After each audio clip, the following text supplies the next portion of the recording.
Mga kaibigan, may nangyari na hindi kayo makapaniwala? Ma'am, mali ba ang edukasyon na tinanggap namin?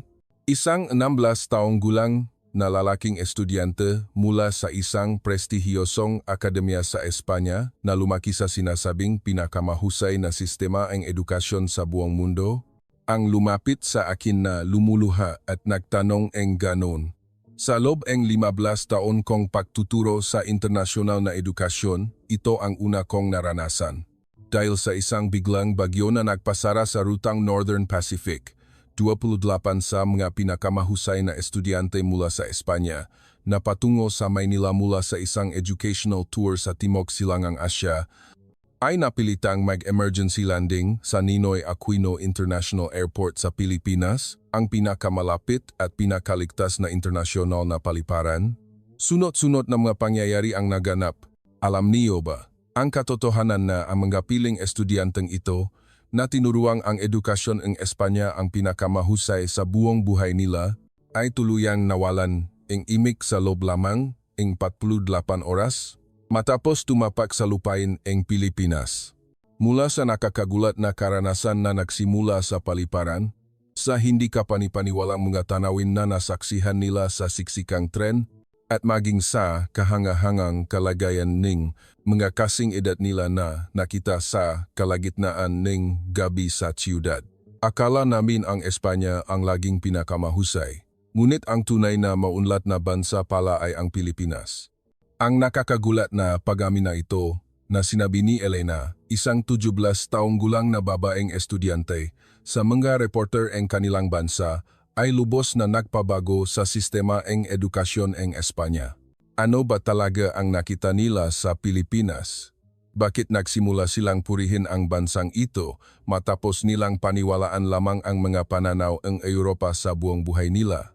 Ngayon, ikukuwento ko sa inyo ang kahanga-hangang 48 oras na record na personal kong nasaksiyan bilang isang guro na may 15 taong karanasan. Bago tayo magsimula, malaking tulong kung mag-like at mag-subscribe kayo para patuloy akong makapagbahagi ang makahangahangang kwento tungkol sa Pilipinas. Kumusta? Ako si Sofia Reyes at ako ay nagtuturo bilang guro sa isang internasyonal na paaralan sa Madrid, Espanya sa loob ng 15 taon.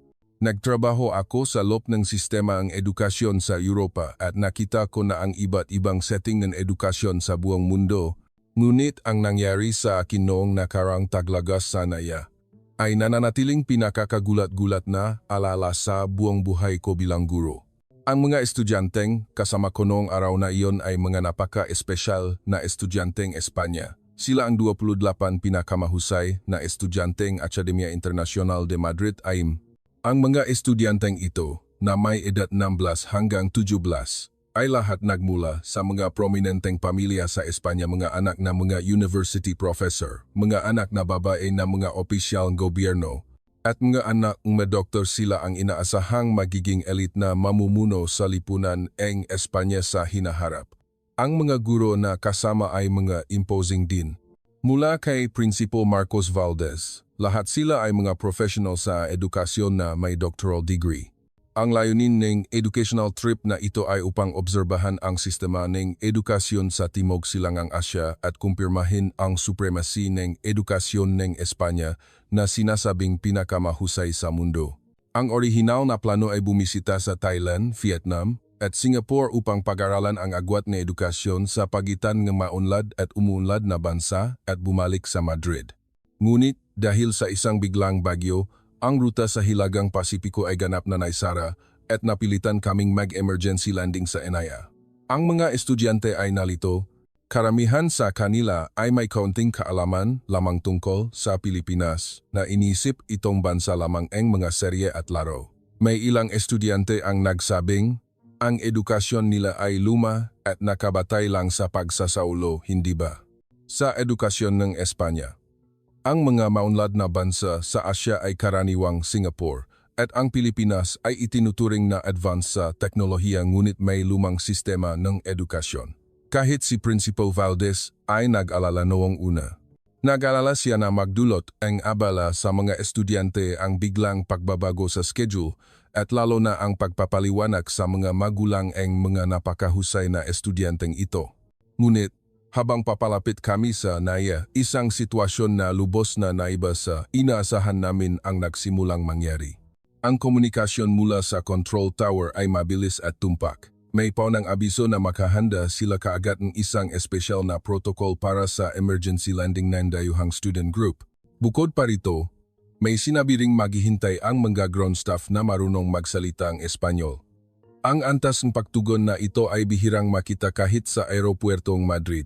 Karaniwan, sa ganitong uring biglang sitwasyon, ang karaniwan ay makatanggap lamang ang minimum na suporta, ngunit ang paghahanda sa NAIA ay nasa ibang antas. Ang proseso ng paglapak ay perpekto. Ang paggabay ay tumpak, at ang lahat ng paggalaw sa lupa ay tila plinano ng maaga. Ang lahat ay sistematikong inihanda na parabang ito ay isang nakatakdang flight.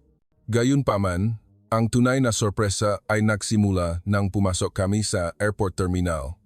At ang mangyayari sa susunod na 48 oras ay ganap na magpapabago sa pananaw sa buhaing 28 piling estudyanteng ito. Sa sandaling pumasok kami sa terminal ng NAIA, nagbago ang mga ekspresyon ng mga estudyante. Sa kabila ng kalaliman ng gabi, ang paliparan ay gumagana na parang umaga. Walang humpay na nagtatrabaho ang mga cleaning staff, may staff na nakaduty sa mga information counter, at lahat ng pasilidad ay gumagana ng perpekto. Ito ba talaga ang paliparan sa Asia? Tanong sa akin ni Elena, isang 17 taong gulang na babaeng estudyante. Dahil sa Madrid, maraming serbisyo ang humihinto pakaraan ng alas 9 ng gabi. Nagulat siya sa 24-hour service level na ito. Ang paggabay papunta sa immigration ay kahanga-hanga rin. Sa kabilang biglang pagpasok na pakaraming dayuhang estudyante, hindi nagpakita ang pagkalito ang mga opisyal. Sa halip, kaagad silang nag-set up ng isang dedicated guidance route para sa student group at nagtalaga pa ang mga translation staff na marunong magsalita ng Espanyol. Ang pinakanakagulat ay ang serbisyo ng interpreter. Isang interpreter na nagsasalita ng Espanyol ang inatasan, nakinig ng detalyado sa sitwasyon ng mga estudyante at nagmungkahing optimal na suporta. Nagpahayag ng paghanga si Principal Valdez, na nagsasabing mahirap makakuha ang ganitong antas ng suporta sa ibang wika kahit sa airport ng Madrid. Lubos siyang humenga sa pag-aalala ang staff na dahan-dahang ipaliwanag ang mga bagay-bagay, lalo na dahil sa edad ang mga estudyante. Nararamdaman mo ang consideration na hindi lamang ito tungkol sa pagproseso ng mga dokument, kundi pati na rin sa pagpapakalma sa madayuhang estudyante na nababalisa. Ang mga proseso ay mabilis din. Nahanda kami para sa makumplikadong emergency entry procedure at mahabang oras ng pahihintay, ngunit ang lahat ay naproseso ng maayos. Dahil sa tulong mga staff sa pagkumpletong iba't ibang dokument, walang anumang abala dahil sa language barrier. Ang mas nakakagulat pa ay ang alok nilang tulungan kaming makipag-ugnayan sa hotel sa Madrid na orihinal naming bukid. Ang accommodation guidance para sa emergency stay ay perpekto nagrekomenda silang ilang mga student-friendly hotel sa mga lugar Makati at Bonifacio Global City. At detalyadong ipinaliwanag ang mga feature at bentahe ng bawat isa. Mas mabait pa sila kaysa sa mga airport staff sa Espanya. Nagulat na sabi ni Juan, isang 16 taong gulang na lalaking estudyante. Sa Europa, ang mga opisyal ay efficient, ngunit hindi niya naranasan ang ganitong init ang pagtanggap. Nagpatuloy ang paghahanga sa baggage claim area. Ang lahat ng bagahe ng 28 estudyante ay lumabas sa loob ng 15 minuto. Sa malalaking screen, ang real-time status ng bagahe ay ipinapakita na nagpapakita kung aling flight ang lalabas at kailan. Dahil madalas ang baggage delay sa Espanya, humanga ang mga estudyante sa efficiency na ito. Habang umaalis kami sa paliparan, ang mga salita ni Principal Valdez sa akin ay nananatili sa aking puso. Sabi niya, nagamit ko na ang mga airport sa buong mundo sa loob ng 30 taon, ngunit ito ang una kong complete emergency response. Lalo akong humanga sa sistema na nahahanda ang lahat ng maaga upang hindi maramdaman mga user ang anumang pagkabalisa, kahit sa hindi inaasahang sitwasyon. Habang nakikinig ako sa usapan ng mga estudyante sa bus papunta sa hotel, nagkaroon akong bagong pag-unawa sa Pilipinas. Hindi ko palubos na inaasahan noon kung gaano kagulat-gulat ang mga kahangahangang karanasan na mararanasan ng mga estudyanteng ito sa susunod na 48 oras. Nagsimula ang unang seryosong sorpresa habang papunta kami sa hotel. Ang tanawin ang Pilipinas na nakita mula sa highway sa gabi, papunta sa city proper mula sa Enaya, ay ganap na bumaliktad sa mga inaasahan ang mga estudyante. Ang karagatan ang mga ilaw na nakalatag sa magkabilang gilid ng highway at ang laki ang mga gusali na sistematikong nakaayos lahat sila ay nakadikit ang mukha sa bintana na nonod. Nagpahayag ng paghanga si Principal Valdez na nagsasabing, bihira makita ang ganitong laki ng planadong lungsod kahit sa Espanya. Lalo siyang humanga sa sistematikong pag-aayos ng mga green space sa bawat lugar at sa pagkakasundo ng residential at commercial area. Sabi ni Deputy Principal Anunciacion na may expertise sa urban planning, hindi ito nagpapahuli at sa katunayan, mas sopistikado pa kaysa sa anumang inihambing sa Europa. Habang papalapit kami sa Makati area, mas lalong lumawak ang mga nakakagulat na tanawin.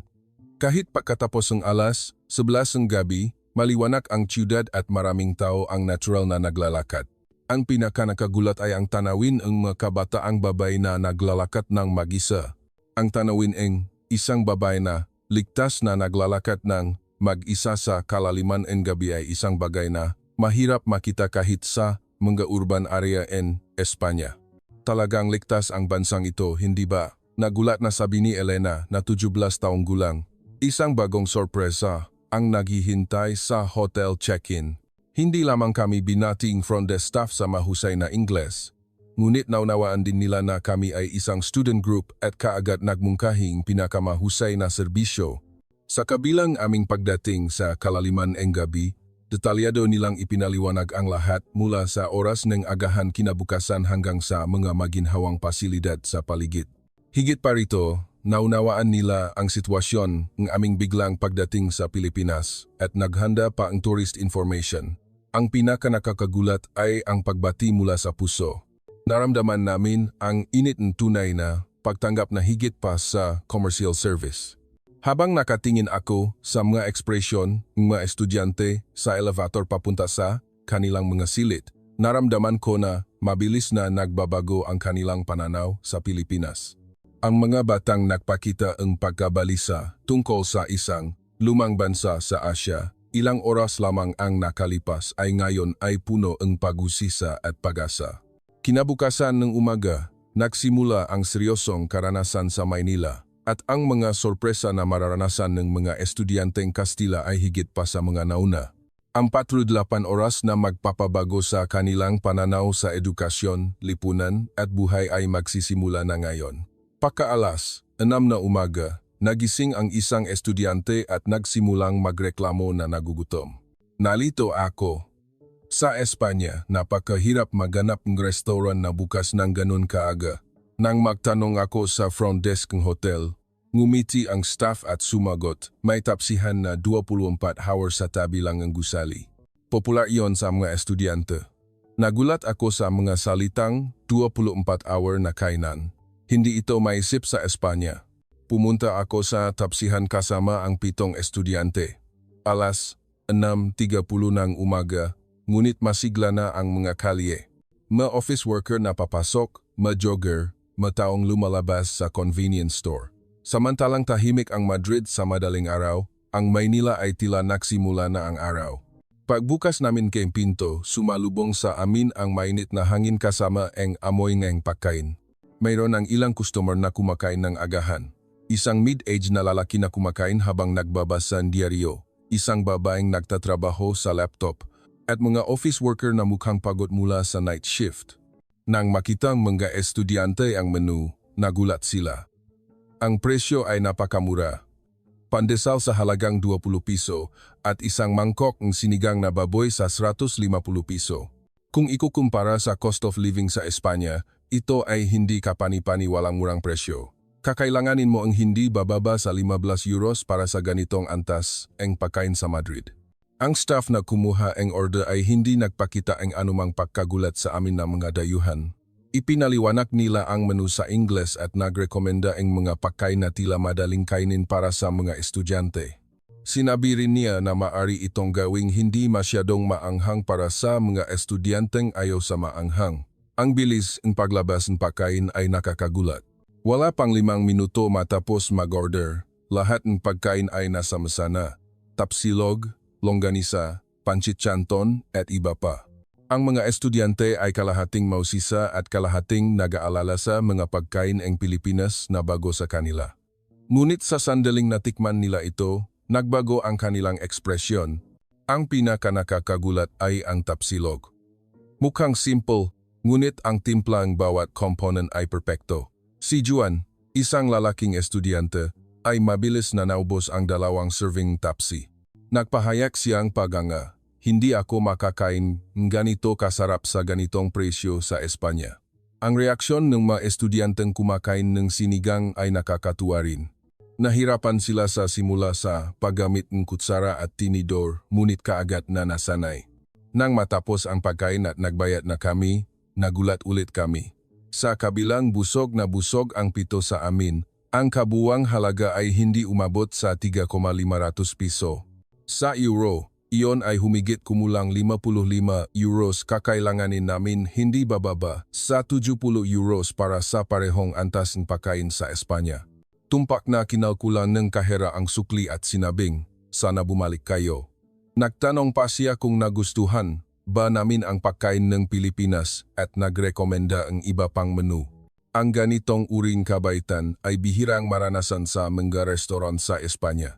Nang lumabas kaming restoran, nagpahayag ng paganga ang mga estudyante. Masarap ang pagkain, mura, at maganda pa ang serbisyo, sabi ni Elena.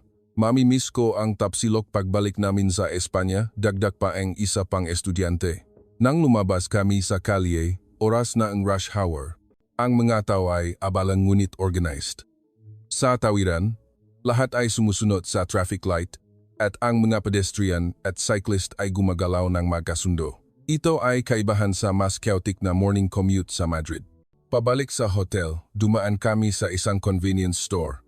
Gusto kasing bumiling snacks ng mga estudyante.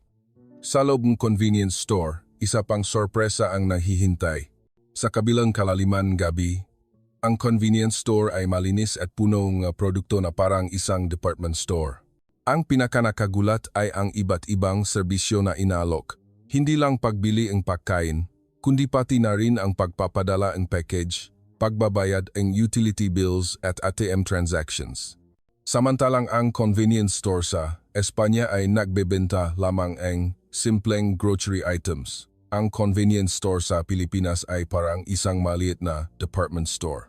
Pumili ang mga estudyante ng kani-kanilang snacks at tiningnan nila nang may pag-usisa ang mga Filipino snacks at inumin. Lalo silang interesado sa choknot. Nagpahayag ulit ng paghahanga sa cashier. Napakabilis ng transaction at mabait ang staff. Hindi sila nagpakita ang anumang pagkainis sa amin na mga dayuhan. Sa halip, pinati pa kami sa Ingles at sinabing, "Welcome to the Philippines." Nang lumabas silang convenience store, sabi ni Juan, ang Pilipinas ay isang 24-hour na bansa na convenient. Nakakagulat na makukuha mo ang kailangan mo anumang oras. Sa Espanya, halos lahat ng store ay sarado tuwing linggo, ngunit iba talaga ang Pilipinas. Pabalik sa hotel, humanga rin sila sa kalinisan ciudad. Walang basura at napakalinis. Nakita namin, ang taong naglilinis mula sa madaling araw. Ang buong lungsod ay gumagalaw na parang isang organismo. Ang Madrid ay madalas na malinis lamang sa mga tourist spot ngunit marumi ang mga residential area, ngunit iba ang Maynila. Pagdating namin sa lobbying hotel, gising na rin ang ibang estudyante. Nagtanong sila kung saan kami nagpunta nang mauna kami. Nang ikinuwento namin ang tungkol sa agahan, nainggit silang lahat. Sinabi nilang gusto nilang isama sila sa susunod. Sa ganito nagsimula ang unang umaga sa Pilipinas. Sa loob lamang ilang oras, ganap na nagbago ang mga ekspresyon ng mga estudyante. Ang pagkabalisa sa kanilang mukha ay nawala at napuno silang pag-usisa at kagalakan. Hindi pa nila lubos na inaasahan noon kung gaano magbabago ang kanilang mga values dahil sa mga kahanga-hangang karanasang susunod. Alas 8:00 nagsimula kami sa seryosong paggalugat sa Maynila kasama ang mga estudyante. Ang una naming destinasyon ay ang LRT station sa isang major hub. Gusto kong personal nilang maranasan ang public transportation ng Pilipinas. Sa sandaling pumasok kami sa subway entrance na station, nagsimulang magbago ang mga ekspresyon ng mga estudyante. Sa halip na hagdan, may mga eskalator, kaya hindi na kailangang magbuhat ng mabibigat na bagahe. Bukod pa rito, may mga elevator sa lahat ng dako at ang barrier-free design ay mahusay. Ang subwaying Madrid ay may lumang at madilim na impresyon, ngunit ang subwaying Maynila ay modern at maliwanag. Malinis at sapat ang lighting. Habang pababa kami sa ilalim ng lupa, nagulat sila sa kalinisan ng station. Ang sahig at dingding ay malinis at walang graffiti o nasirang bahagi. May mga signage sa lahat ng dako na may Filipino at Ingles, kaya madali itong gamitin kahit para sa mga dayuhan. Pagdating namin sa platform, maraming tao dahil rush hour, ngunit may kahanga-hangang kaayusan sa gitnang siksikan. Lahat ay natural na pumipila sa dalawang hilera at sumusunod sa mga marker ng boarding position na nakaguhit sa sahig. Ito ay isang tanawin na hindi makikita sa Espanya, sabi ni Principal Valdez. Dahil sa Madrid, karaniwan na ang mga tao ay nagtutulakan upang mauna. Nang dumating ang tren, mas lalong lumawak ang kahanga-hangang tanawin nang bumukas ang mga pinto, ang mga tao ay nahiwalay sa magkabilang gilid na lumilihang space para sa mga pasahero na bababa. Pagkatapos ng lahat ng bumaba ay nakalabas, nagsimula silang sumakay ng organized. Walang sinuman ang nagturo sa kanila, ngunit natural na sinusunod ng lahat ang manners na ito. Sino ang nagtuturo sa kanila ang rule na ito? Tanong sa akin ni Elena. Ipinaliwanag ko na walang nagtuturo sa kanila. Ito ay isang kultura na natural na natutunan sa Pilipinas mula pagkabata at humangga siya. Nang pumasok kami sa tren, nagulat din sila sa antas ng interior. Ang mga upuan ay comfortable at ang mga handrail ay inilagay sa iba't ibang height kaya walang abala kahit para sa mga maikling tao. Ang pinakakapansin-pansin ay ang kalinisan. Walang basura sa sahig at ang mga upuan ay malinis. Habang nakaupo kami at tumitingin sa paligid, nasaksihan namin ang pinaka-nakakaantig na eksena. Sa susunod na stasyon, sumakay ang isang matandang babae na may baston. Agad na tumayo ang ilang pasahero upang magbigay ng upuan. Salamat, sabi ang matandang babae at umupo. Nang makita ang tanawin na ito, napaluha si Juan na 16 taong gulang. Ang ganitong natural na kabaitan ay bihirang makita kahit sa Espanya, bulong niya. Ang ambience sa loob ng tren ay kahanga-hanga rin. Bagamat maraming tao, tahimik, walang mga taong malakas na nagsasalita sa telepono o gumagawa ang ingay. Karamihan sa kanila ay tahimik na nagpapalipas ng oras sa pagtingin sa smartphone o pagbabasa ng libro. Ang pinaka-nakagulat ay ang mga kabataan, high school students siguro, na nag-aral sa loob ng tren. Mayroon silang nakalatak na mga textbook at seryosong nag-aral gamit ang kanilang mga reviewer. Sa Espanya, halos walang mga estudyante na nag-aral sa public transportation. Napaka-seryoso ang mga estudyanteng iyon. Humangga si Elena. Ang mga estudyanteng Kastila ay nakakalimutan na ang pag-aaral kapag tapos na ang school, ngunit iba ang mga estudyanteng Pilipinas. Pagdating namin sa transfer station, nagulat ulit kami. Bagamat ito ay isang komplikadong structure kung saan nagtatakpo ang maraming linya, ang signage ay napakalinaw at hindi kami naligaw. Ang color-coded route map, detalyadong guidance sa bawat exit, at information tungkol sa mga pasilidad sa paligid ay lahat dinisenyo upang maunawaan ng intuitive. Pagdating namin sa Bonifacio Global City at lumabas sa itaas, isang napakalaking tanawin ang bumungat sa aming harapan. Ang sikat na BGC High Street. Nawalan ng imik ang mga estudyante sa tanawin, daan-daang tao na naglalakad ng sabay-sabay. Ngunit, bagamat mukhang kaotik, may perpektong kayusan. Ang mga tao ay natural na umaagos, hindi nagbabanggaan at lahat ay efficiently gumagalaw patungo sa kanilang patutunguhan. Ito ang simbolong Pilipinas, sabi ni Principal Valdez. Ang pagkakasundo sa gitnang pagkakaiba, kung saan ang kalayaan ng individual at ang kaayusan ng kolektibo ay perpektong balanse. Habang naglalakad sa siyudad, sunod-sunod ang mga bagong tuklas ng mga estudyante. Ang kalinisan siyudad, ang diversity mga store, at higit sa lahat, ang kabaitan ng mga tao. Nang maligaw kami, isang dumaan na Pilipino ang nagbigay sa amin ng direction sa Ingles. Nang tumigil kami sa isang bookstore, labis na humanga ang mga estudyante. Isang malaking bookstore na may maraming floor, na may napakaraming libro na maayos na nakaayos. Sa kabilang kalagitnaan ng araw sa weekday, maraming tao ang nagbabasa.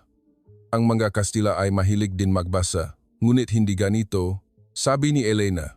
Ang pagkauhaw ng Pilipino sa kaalaman ay kahanga-hanga. Habang nagpapahinga kami sa isang cafe, pinag-usapan ng mga estudyante ang kanilang mga karanasan. Tinuruan kami na ang edukasyon ng Espanya ang pinakamahusay sa mundo, ngunit nagdududa ako nang makita ko ang Pilipinas. Sabi ni Mateo, 17 taong gulang, ang mga estudyante ng Pilipinas ay nag-aral kahit sa loob ng tren. Kinakalimutan na namin ang pag-aral pagkatapos ng school, dagdag pa ni Juan. Hapon, pumunta kami sa Malate, Ermita Area. Gusto kong ipakita sa kanila ang sentro ng kultura ng kabataan. Nagulat ang mga estudyante sa masiglang ambianseng street. Ngunit, narito pa rin ang kaayusan. Ang pinakakapansin-pansin ay ang gabi. Pagkatapos ng alas 9 ng gabi, maraming high school girls ang ligtas na umuwi ng mag-isa. Mga estudyanteng bumibili sa convenience store, mga umuwi mula sa tutoring center. Sa Espanya, ang paglabas sa gabi ay itinuturing na delikado, ngunit ito ay isang karaniwang tanawin sa Pilipinas. Hindi ako makapaniwala, sabi sa akin ni Elena. Hindi talaga maisip sa Espanya na ang mga babaeng kasing edad namin ay naglalakad ng mag-isa nga alas 10 ng gabi. Nang huminto kami sa isang convenience store, isa pang bagong tuklas ang naganap. Ang night shift staff ay isang babae na nasa early 20s, ngunit hindi siya nagpakita ang anumang pagkabalisa. Hindi maitago mga estudyante ang kanilang pagkagulat na nagtatrabaho siya ng mag-isa hanggang sa kalaliman ng gabi. Bihira sa Espanya na ang mga babae ay nagtatrabaho ng mag-isa sa gabi, sabi ni Principal Valdez. Ang ganitong antas ng ligtas na kapaligiran sa lipunan ay hindi makikita kahit sa Europa. Sa umaga ng ikalawang araw, isang hindi inaasahang pangyayari ang naganap. Biglang bumagsak si Elena dahil sa sakit. Marahil ay dahil sa stress na kanyang edad na 17 at ang hindi pamilyar na kapaligiran. Ako at ang ibang estudyante ay nalito kung paano haharapin ang isang emergency sa ibang bansa. Agad akong tumawag sa 911. Nakakagulat. Tumugon ang operator sa Ingles at sinabing kumpirmahin ang tumpak na lokasyon at magpapadalang ambulans. Wala pang 5 minuto, dumating ang ambulans. Sa kabilang siksikang siyudad ng Maynila, ang bilis ng pagtugon na ito ay nakakagulat kahit ikumpara sa emergency system ng Espanya. Ang professionalism ng paramedic ay kahanga-hanga. Mabilis nilang kinuha ang kalagayan ng pasyente pagdating at nagsimula ang tamang first aid. Isinagawa ang mga kinakailangang procedure ng tumpak. Habang isinasaalang-alang ang pasyente na isang young female, ipinaliwanag ng isang paramedic ang sitwasyon sa simpleng Ingles, kaya nakalma kami ng mga kasama niya. Okay lang po. Tila mild dehydration, magpakonsulta na rin po tayo sa hospital para sigurado. Ang equipment sa loob ng ambulance ay state-of-the-art din. Sa panahon biyahe, patuloy na binabantayan ang kalagayan ng pasyente at handa ang equipment para sa advanced first aid kung kinakailangan. Nakipag-ugnayan na rin sila sa hospital, kaya handa na ang system na magsimula kaagad ng treatment pagdating. Sa sandaling dumating kami sa Philippine General Hospital, nagsimula ang isa pang sorpresa. Ang emergency room ay siksikan ngunit perpektong organized. Ang bawat area ay malinaw na divided, at ang daloy ng pasyente ay efficiently designed. Ang pagtugon sa reception ay kahanga-hanga. Mayroong dedicated counter para sa mga dayuhang pasyente, at ang staff ay tumugon sa mahusay na Ingles. Detalyado rin nilang ipinaliwanag ang mga prosedur tungkol sa medical insurance ng Espanya. Ang ganitong foreign support system ay bihirang makita kahit sa hospital ng Madrid. Sa panahon paghihintay, regular na sinuri nursa ang kalagayan ni Elena. Naramdaman din namin ang pag-aalala na detalyado nilang ipinaliwanag ang sitwasyon upang mapawi ang pagkabalisa ng ibang estudyante. Nang magsimula ang consultation, humanga kami sa expertising doktor. Isinasaalang-alang din niya ang psikolohikal na kalagayan ng young patient at maingat na nakinig sa mga symptoms. Ang mga test ay mabilis at ang resulta ng blood test ay lumabas sa loob ng 30 minuto. Ang diagnosis ay hindi seryoso. Ito ay pagod sa biyahe at mild dehydration, at maaari siyang gumaling sa sapat na hydration at pahinga. Gayunpaman, inirekomenda ang doktor ang ilang oras na observation para maging sigurado. Habang papunta kami sa pharmacy upang kunin ang prescription, isa pang nakakaantig na karanasan ang naganap. Isinasa alang-alang ng pharmacist ang edad at symptoms ng pasyente at detalyado niyang ipinaliwanag ang lahat mula sa kung paano inumin ang gamot hanggang sa side effects. Nagprint pa siya ang English instruction para sa pag-inom gamot. Ang huling sorpresa ay sa cashier. Kay kasama na ang emergency consultation, tests, prescription at gamot, humigit kumulang kalahati lamang ito ang medical fee sa Espanya. Walang extra charge dahil lang sa dayuhang pasyente siya. Nang umalis kami sa hospital, sabi ni Principal Valdez, ipinagmamalaki namin na maganda ang medical system ng Espanya, ngunit ang medical service ng Pilipinas ay kahanga-hanga sa pangkalahatan. Lalo na ang consideration para sa mga dayuhan at ang efficient system ay maraming dapat matutunan. Sa pamamagitan ng medical experience na ito, lalo pang lumalim ang pag-unawa ng mga estudyante sa Pilipinas. Napagtanto nila na hindi lamang ito tungkol sa technical advancement at efficiency, kundi pati na rin sa pag-aalalang tao na umaabot sa bawat sulok ng lipunan. Pagkatapos ng tanghalian, nang gumaling na si Elena, nagpasya kaming galugarin ng seryoso ang Maynila. Una kaming nagtungo sa area sa paligid ng National Museum, habang naglalakad sa mga business district ng Maynila. Inobserbahan ng mga estudyante ang kultura ng Filipino office worker. Napaka-magalang ng lahat, sabi ni Juan. Sa kabilang pagiging abala sa trabaho, mabait pa rin sila sa amin na mga dayuhan at nagbigay ng directions. Para sa tanghalian, pumunta kami sa isang restoran na naghahanda ng adobo, lechon kawali malapit sa Binondo. Humanga ang mga estudyante sa lutuing Pilipino na inihanda sa harap nila. Ito pala ang tunay na lutuing Pilipino. Sabi ni Elena, iba talaga ito sa mga kinakain namin sa Espanya. Humanga ang mga estudyante sa skill at concentration ng chef. Naramdaman nila ang pride ng chef sa bawat ulam. Ito ang Filipino artisan spirit, sabi ni Principal Valdez. Pagkatapos, bumisita kami sa National Museum of Natural History. Habang pinaaralan ang pag-unlad ng Filipino Science and Technology, nagsimulang maunawaan ng mga estudyante ang resulta ng sistema ng edukasyon ng Pilipinas. Ang theory at practice ay perpektong pinagsama, humanga si Mateo. Hapon, nagtungo kami sa Intramuros upang maranasan ang tradisyonal na kultura ng Pilipinas. Tahimik na humanga ang mga estudyante sa historic ambience ng Intramuros. Ang modern technology at traditional culture ay natural na nagsasama, sabi ni Elena. Naglakad kami sa mga kalye at tiningnan ang mga traditional craft. Sa pagtingin sa mga artisan na aktwal na nagtatrabaho, naramdaman ng mga estudyante ang lalim ng kultura ng Pilipinas. Bihira sa Espanya na ang ganitong traditional skill ay ipinapasa sa mga mas bata, sabi ni Principal Valdez. Gabi, pumalik kami sa Makati at tinamasa ang night view. Nawalan ang imik ang mga estudyante sa tanawin ng Maynila mula sa itaas. Hindi ako makapaniwala na maraming tao ang nakatira sa isang siyudad ngunit organized ng ganito, sabi ni Juan. Sa umagang huling araw, maagang nagising ang mga estudyante at lumabas para sa huling pagalugat sa Maynila. Binisita namin ang Rizal Park at humanga sa green space sa gitna ng city proper. Ito ay isang ideal balance and environmental protection at urban development, sabi ni Mateo. Sa Quiapo, Divisoria, naranasan namin ang Filipino street culture. Mula sa latest electronics hanggang sa mga local goods, nagulat sila sa diversitying Pinoy pop culture. Isang natatanging mundo kung saan nagsasama ang technology at culture, humanga si Elena. Para sa tanghalian, nagkaroon kami ng Filipino buffet o pares mami, Nagulat ang mga estudyante na makakain ng mataas na kalidad na pagkain sa reasonable na presyo. Hindi maisip ang balance ng quality at price na ito sa Espanya, sabi ni Principal Valdez. Alas, 2 hapon, oras na para magtungo sa Naya ng may pakalungkot.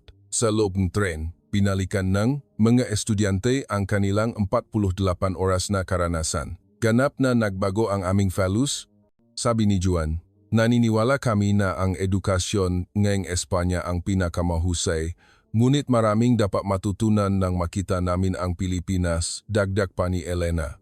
Pagdating namin sa NIA, nagpatuloy ang pagangaing mga estudyante. Humanga sila hanggang sa huli sa maingat na pagtugon ng mga opisyal sa departure procedure. Mula simula hanggang sa huli, perfect na serbisyo, sabi ni Mateo. Habang naghihintay kami sa gate, tiningnan mga estudyante ang kanilang mga larawan sa Pilipinas. Ipakikita ko ito sa pamilya ko at ikukuwento ko talaga ang tungkol sa Pilipinas, sabi ni Elena. Gusto kong mag-aral dito sa Pilipinas sa hinaharap, sabi ni Juan. Nang lumipad ang eroplano at habang papalayo ang tanawin ng Maynila sa bintana, napaluha ang mga estudyante. Paalam Pilipinas, babalik ako. Bulong ng isang tao. Ako rin, sa pamamagitan ng 48 oras na ito ay muling kinilala ang greatness ng Pilipinas. Kahit ikumpara sa aking 15 taong karanasan sa pagtatrabaho sa Espanya, ang social system ng Pilipinas at ang yaman ng puso ng mga tao ay espesyal. Pagdating sa Madrid, kaagad na sinimulan ng mga estudyante na ikuwento ang kanilang mga karanasan sa pamilya at mga kaibigan. Nagulat ang mga magulang na sumalubong sa kanila sa airport sa excitement ng kanilang mga anak, tatay. Ang Pilipinas ay talagang kahangang bansa, sabi ni Elena sa kanyang ama. Iba ito sa mga itinuro sa amin, sabi ni Juan. Sa loob ng 1 linggo pagkatapos ng kanilang pag-uwi, isang malaking pagbabago ang naganap. Ang mga larawan at video ng Pilipinas na in-upload ng mga estudyante sa social media ay naging topic sa mga kabataan ng Espanya. Lalo na, ang video ng mga estudyanteng Pilipino na nag-aaral sa loob ng tren ay umabot sa mahigit 100,000 views. Maraming comment ang nagsabing, dapat nating pag-isipan ulit kung ang edukasyon ba talaga ng Espanya ang pinakamahusay sa mundo. Marami ring nagsabing dapat tularan ang study attitude ng mga estudyanteng Pilipino. Nagkaroon din ng malaking epekto sa school. Nakulat si Principal Valdez tungkol sa sistema ng edukasyon ng Pilipinas sa school board at nakakuha malaking interes. Ang Pilipinas ay nagsimulang mapansin bilang isang ideal social system na nagbalanse sa efficiency at humanity. Gumawa din ng move ang medyang Espanya. Ang El País ay naglathalang isang special feature na pinamagatang ang kakayahan sa edukasyon ng Pilipinas na natuklasan ng mga estudyanteng Kastila na nakakuha ng malaking reaksyon. Nagkaroon din ng pagbabago sa mga magulang. Ang bilang ng mga estudyanteng gustong mag-aral sa Pilipinas ay mabilis na tumaas at ang mga application para sa Filipino language class ay tumaas ng 5 beses. Ang mga event ng Filipino Cultural Center ay palaging puno. Pagkaraan ng 3 buwan, isang nakakagulat na bagay ang nangyari. 12 sa 28 estudyanteng iyon ang nagpahayag ang pagnanais na bumisita ulit sa Pilipinas at nagplano ang trip kasama ang kanilang mga pamilya. Kinumbinsi ni Elena ang kanyang mga magulang at sumali sa 1 linggong Filipino study program sa summer break. Seryosong pinag-isipan ni Juan ang pag-aaral sa isang Filipino university sa kanyang pagpasok sa kolehiyo. Sabi niya sa kanyang mga magulang, maganda rin ang mga university sa Espanya, ngunit gusto kong makaranas ng tunay na edukasyon sa Pilipinas. Nagpakita rin ng pagbabago si Principal Valdez.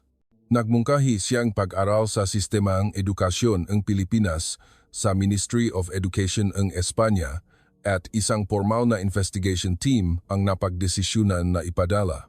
Sabi niya, marami tayong dapat matutunan. Pagkaraan ng 1 taon, isa pang nakakagulat na balita ang natanggap ko. Ang Academia Internacional de Madrid ay makikipagtulungan na sa isang pribadong high school sa Maynila bilang sister school. Plano nilang magpalitan ng mga estudyante taon-taon. Bilang first batch ng program na ito, 15 estudyante, kasama sina Elena at Juan, ang mag-aaral doon sa loob ng 3 buwan. Ang 48 oras na iyon ang nagpabago sa buhay ko, sabi ni Elena. Sa kasalukuyan, may Pilipinas study boom na nagaganap sa Espanya. Maraming school ang nagpapakilalang Filipino educational methods, lalo na ang pagtutok sa pagpapahusayng self-study ability ng mga estudyante. Ako rin, regular na nagbibigayng lecture tungkol sa sistema ng edukasyon ng Pilipinas sa mga institusyong pang-edukasyon ng Espanya. Ipinaliliwanag ko na ang harmoning technology at humanity, ang balance ng efficiency at compassion at ang integration ng individual growth at social development ang mga feature ng edukasyon ng Pilipinas. Ang nakataong 48 oras na iyon ay nagdulot ng malaking pagbabago sa educational exchange sa pagitan ng dalawang bansa. Ngayon, buwan-buwan, may mga educational inspection team na bumibisita sa Pilipinas mula sa Espanya. At marami sa mga partisipan ang umuwi na nakaranas ng parehong paghanga. Ang pinakakapansin-pansin ay ang pangmatagalang pagbabago sa mga estudyanteng sumali pagkatapos ng kanilang pag-uwi, malinaw na nagbago ang kanilang study attitude. Tumaas ang oras na nag-aaral sila ng independent at lumalim din ang kanilang compassion para sa iba.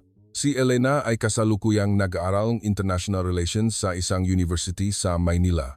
Sabi niya, "Gusto kong gamitin ang compassion na natutunan ko sa Pilipinas bilang bridge sa pagitan ng dalawang bansa sa hinaharap." Si Juan ay kumukuha na Filipino language at culture sa isang university sa Espanya at ang goal niya ay magtrabaho sa Pilipinas sa hinaharap. Sabi niya, "Gusto kong lumikhaan isang bagong model na pinagsasama ang Filipino work culture at ang Nordic work reform." Si Principal Valdez ay aktibo na ngayon bilang leader ng Pilipinas Study Project ng Ministry of Education ng Espanya. Sabi niya, maraming bagay na dapat nating matutunan mula sa Pilipinas pagdating sa edukasyon. Ako mismo, sa pamamagitan ng karanasang ito, ay muling kinilala ang value ng sistema ng edukasyon ng Pilipinas. Kahit ikumpara sa aking 15 taong karanasan sa pagtatrabaho sa Espanya, napagtanto ko na ang edukasyon ng Pilipinas ay may espesyal na elemento na tinatawag na edukasyon ng puso. Ako ngayon ay nagtatrabaho bilang Educational Exchange Coordinator sa pagitan ng dalawang bansa. Taon-taon, dinadala ko ang daan-daang estudyanteng Kastila sa Pilipinas at lahat sila ay umuwi na nakaranas ng parehong paghahanga. Ang pinakakapansin-pansin ay ang malaking pagbabago sa life goals ng mga estudyante pagkatapos ng kanilang karanasan sa Pilipinas. Hindi lamang sila nakahangad ng individual success, kundi nag-isip din sila ng kontribusyon sa buong lipunan. Ang emergency landing dahil sa bagyo ay isang hindi inaasahang pangyayari. Ngunit, ito ang nagpabago sa buhay ng 20 hadapan piling kabataan at nagdulot ang malaking epekto sa educational exchange sa pagitan ng dalawang bansa. Kahit ngayon, habang naghihintay ang eroplano sa airport, naalala ko ang araw na iyon, ang mga ekspresyon ng mga estudyante na punong pagkabalisa. At ang kanilang maliwanag na mga ngiti, punong pag-asa at paghanga pagkaraan ng 48 oras. Ang tunay na lakas ng Pilipinas ay hindi lamang sa cutting-edge technology o efficient system. Ito ay nasa kulturang nagpapahalaga sa pusong tao, compassion para sa iba, at ang pakakasundong buong lipunan. Umaasa ako na mas maraming kabataan mula sa Espanya ang makakaranas ng tunay na Pilipinas. At umaasa ako na ang karanasang iyon ay magpapayaman sa kanilang buhay at magpapalalim pa sa pagkakaibigan ng dalawang bansa. Ang 48 oras na kuwento na nagsimula sa pagkakataon ay naging isang malaking bridge na nag-ugnay sa dalawang bansa. Natutunan ko sa Pilipinas na ang edukasyon ay hindi lamang tungkol sa pagtuturo ng kaalaman, kundi tungkol din sa paghubog ng puso. Dito nagtatapos ang ating kwento ngayon. Kumusta ang kahangahangang kwento ng mga piling estudyante mula sa Espanya na napilitang mag-emergency landing sa Pilipinas dahil sa bagyo at nagbago ang pananaw sa buhay sa loob ng 48 oras? Magiwan ng comment ng suporta para sa mga protagonist ng kwento, ipinresenta ito ng Kagila-Gilalas na Istasyon. Kung nagustuhan niyo ang kwentong ito, paki-like at subscribe. Salamat sa panonood.